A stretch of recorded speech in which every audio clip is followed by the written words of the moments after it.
the Lord, praise the Lord, praise the Lord, praise the Lord, praise the Lord. পিতা ধন্যবাদ দিওঁ তোমাৰ corona, তোমাৰ প্ৰেম, তোমাৰ অনুগ্ৰহ দয়া নিমিত্তে। পিতা সহায় কৰা, আমি যি বাক্য অধ্যয়ন কৰিম প্ৰভু, তাতে তুমি আশীৰ্বাদ কৰা আৰু আমাক আত্মিকভাৱে বৃদ্ধি হ'বৰ কাৰণে আৰু তোমাক বাঢ়ি যাবৰ কাৰণে তুমি সহায় কৰিবা। প্ৰিয় প্ৰভু যীশুৰ নামত এই প্ৰাৰ্থনা কৰিছোঁ, আমেন। यिर्मयाह 32:26-27 सुनिबा। तब यहोवा का ये वचन यिर्मयाह के पास पहुँचा। क्या पहुँचा? यहोवा का वचन। ঠিক আছে, ইয়াতে কৈ আছে জিহুৱাৰ বাক্য যিৰ্ময়াহলৈ আহিল।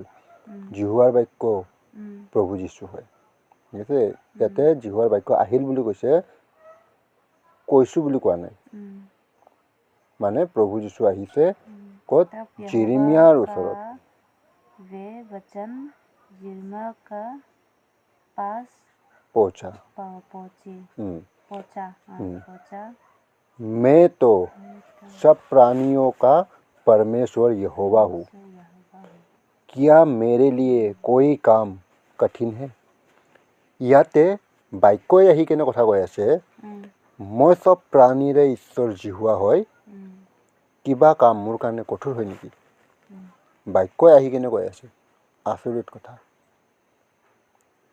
যদি বাক্যই যদি ঈশ্বৰে যদি ক'লে হয়, তেতিয়া ক'লে হয় জিহুৱাৰ বাক্য, জিহুৱাই কৈছে বুলি ক'লে হয়, জিহুৱাই কৈছে। কিন্তু ইয়াতে জিহুৱাই কৈছে বুলি কোৱা নাই, জিহুৱাৰ বাক্য যিৰ্ময়াহলৈ আহিল বুলি কৈছে। আৰু আহি কেনে কৈছে, মই চব প্ৰাণীৰে ঈশ্বৰ জিহুৱা হয়, মোৰ কাৰণে কিবা কাম কঠিন হয় নেকি? ইয়াতে কৈ আছে। মানে কি? প্ৰভু যীশু শাৰীৰিক ৰূপে যিৰ্ময়াহৰ ওচৰত আহিছে আৰু আহি কেনে বাৰ্তা কৰি আছে। যিৰ্ময়াহৰ ওচৰত আহি কেনে প্ৰভু যীশুৱে বাৰ্তা কৰি আছে। বুজিছা? ঈশ্বৰৰ কাৰণে কোনো কাম কঠিন নহয়। যেতিয়া প্ৰভু যীশু এই কথাটো কৈছে যে মোৰ কাৰণে একো কাম কঠিন নহয়, মানে কি? তেওঁ শাৰীৰিক ৰূপে আহি কেনে আমাৰ মাজত বসতিও কৰিব পাৰে। তেওঁৰ কাৰণে এই কাম কঠিন নহয়। कारण জোহনৰ 1:14 জোহন 1:14 की কৈ আছে শুনা। और वचन देहधारी हुआ और अनुग्रह और सच्चाई से परिपूर्ण होकर हमारे बीच में डेरा किया, और हमने उसकी ऐसी महिमा देखी जैसी पिता की एक लोटे की महिमा। তেওঁ শাৰীৰিক ৰূপ লৈছে আৰু আমাৰ মাজত কি কৰিছে? বসতি কৰিছে। তেওঁ শাৰীৰিক ৰূপ লৈ আমাৰ মাজত বসতি কৰিছে। কেনেকৈ? সম্পূৰ্ণ মাংসত আহি গৈছে। তেওঁ শাৰীৰিক মানে সম্পূৰ্ণ মাংসত আহি গৈছে। আমি যেনেকুৱা মানুহ, তেওঁ সম্পূৰ্ণ সেনেকুৱা মানুহ হৈছে। ঈশ্বৰ হৈ কেনে, ঈশ্বৰ হৈ কেনে তেওঁ সম্পূৰ্ণ মানুহ হৈছে। তেওঁ জোহনৰ 1:1 লিখা আছে, आदि में वचन था, वचन परमेश्वर का साथ था, और परमेश्वर वचन ही परमेश्वर था। বুজিছা? সেই বাক্যই ঈশ্বৰ আছিলে। সেই বাক্য যিৰ্ময়াহৰ ওচৰত আহিছে, আহি কেনে কৈছে যে মই সকলো প্ৰাণীৰে ঈশ্বৰ জিহুৱা হয়, মোৰ কাৰণে একো কাম অসম্ভৱ নহয়। এইটো প্ৰভু যীশুৱে যিৰ্ময়াহক কৈ আছিলে। সেইটো প্ৰভু যীশুৱে আছিলে, বেলেগ কোনো নাছিলে, কাৰণ তেওঁৱে বাক্য হয়। তেওঁ লুকাত কৈ আছে। কাক কৈ আছে? মৰিয়মক কৈ আছে। লুকৰ 1:37 मरियम को ऐसे, परमेश्वर के लिए कुछ भी असंभव नहीं है। এইটো কোনে কৈ আছে? স্বৰ্গদূতে। কাক কৈ আছে? লুকা কিমান? লুকা 1:37 एक वचन 1:37 परमेश्वर के लिए कुछ भी असंभव नहीं। স্বৰ্গদূতে মৰিয়মক কৈ আছে। কিয় কৈ আছে? কাৰণ মৰিয়মে এটা প্ৰশ্ন কৰি আছিলে স্বৰ্গদূতক।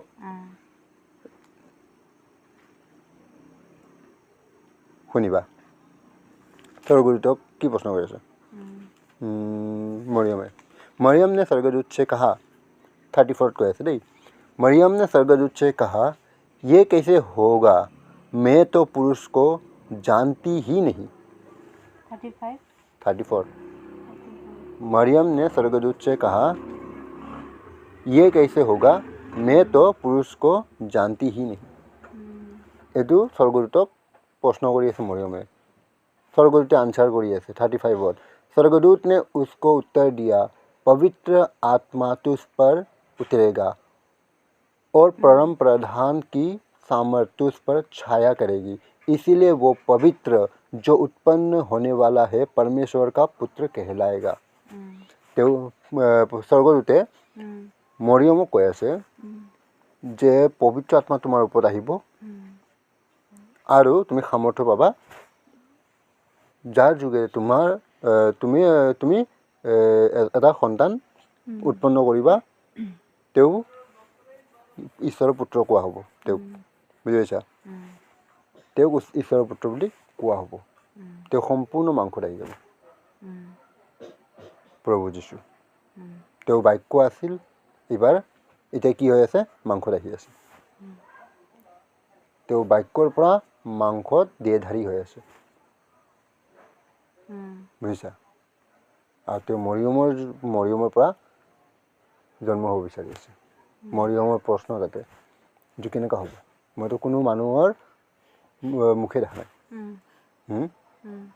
তাৰপিছত স্বৰ্গদূতে কি কৈছে যে পবিত্ৰ আত্মা তোমাৰ ওপৰত আহিব, তুমি সামৰ্থ্য পাবা আৰু তুমি এটা সন্তান প্ৰসৱ কৰিবা, তেওঁক ঈশ্বৰৰ পুত্ৰ কোৱা হ'ব। 36 কি কৈ আছে, और देख और तेरी कुटुंबनी एलिसेबा के भी बुढ़ापे में पुत्र होने वाला है। ये उसका जो बांझ कहलाती थी 6वां महीना है। মৰিয়মক কৈছে। তাৰপিছত কৈ আছে 37 परमेश्वर के लिए कुछ भी असंभव नहीं। মানে কি, যদি এটা বাঞ্জনীৰ পৰা সন্তান প্ৰসৱ কৰাব পাৰে, তেতিয়াহ'লে ঈশ্বৰৰ কাৰণে একো কামে অসম্ভৱ নহয়, সকলো কাম কৰিব পাৰে। তেওঁ এটা বাঞ্জ হয়, তেওঁ বুঢ়া হৈ গৈছে। বুজিছা? তেওঁ বাঞ্জ হয়, তেওঁ বুঢ়া হৈ গৈছে, তেওঁৰ পৰা ঈশ্বৰে সন্তান প্ৰসৱ কৰিব গৈ আছে। তো ঈশ্বৰৰ কাৰণে একো কামে অসম্ভৱ নহয়। মানে মৰিয়মক ইয়াতে স্বৰ্গদূতে বিশ্বাস দিয়াই আছে যে চা, তোমাৰ কুটুম্বনী এলিচিবা তেওঁ বুঢ়া হৈ গৈছে, কিন্তু সন্তান প্ৰসৱ কৰিব ওলাইছে। তেওঁ সন্তান প্ৰসৱ কৰিব ওলাইছে, সেইটো কথা কৈ আছে। মৰিয়মে যেতিয়া বিশ্বাস পাইছে ন, তেতিয়া মৰিয়মে কৈ আছে, मरियम ने कहा, देख मैं प्रभु की दासी हूँ, तेरे वचन के अनुसार मेरे साथ ऐसा हो। মৰিয়মে আমেন দি আছে। আমেন, এনেকৈ হওক মোৰ লগত, যেনেকৈ তুমি কৈছা। মৰিয়মৰ তাতে মানে সেই বিশ্বাসটো আহি গৈছে। तब स्वर्गदूत उसके पास से चला गया। তেতিয়া স্বৰ্গদূতে তেওঁৰ পৰা গুচি গৈছে। মোৰ জীৱনত, আমাৰ জীৱনত প্ৰভু যীশু আহি কেনে সম্পূৰ্ণকৈ বাস কৰিব লাগে। প্ৰভু যীশু দেহধাৰীত আহিছিলে, এতিয়া তেওঁৰ বাক্যৰ যোগেৰে আমাৰ জীৱনত আহিব লাগে, পবিত্ৰ আত্মাৰ যোগেৰে আমাৰ জীৱনত আহিব লাগে। আৰু আমাক প্ৰভু যীশুৱে সামৰ্থ্য দিব লাগে, অনুগ্ৰহ দিব লাগে।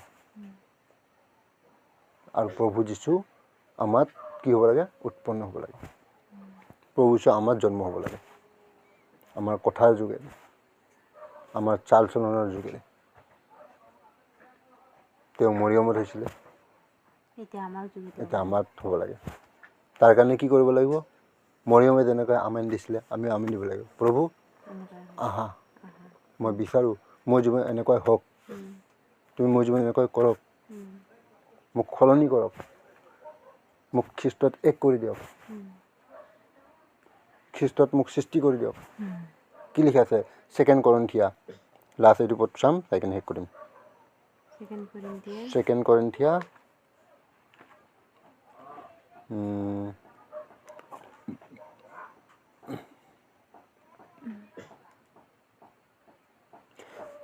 5:17 2 कोरिन्थिया 5:17 सुनिबा। इसीलिए यदि कोई मसीह में है तो वो नई सृष्टि है, पुरानी बातें बीत गई है, देखो वो सब नई हो गई है, नई हो गई।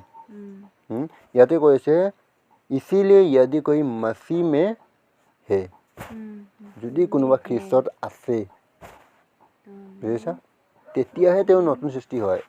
খ্ৰীষ্টত থাকিব লাগিব আমি, তেতিয়া খ্ৰীষ্টই আমাক নতুন সৃষ্টি কৰি দিব। তাৰ কাৰণে কি কৰিব লাগিব?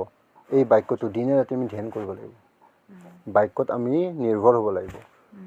বাক্যৰ যোনটো আমাক শিক্ষা দি আছে বাক্য যোগেৰে, সেই শিক্ষাটোক লৈ কিনে আমি তেওঁক ক'ব লাগিব, প্ৰভু মোৰ এনেকুৱা কৰক, প্ৰভু মোক নতুন সৃষ্টি কৰক, প্ৰভু মই নতুন হ'ব বিচাৰোঁ, তুমি মোক সম্পূৰ্ণকৈ আহি যোৱা, মোৰ জীৱনত কাৰ্য কৰা।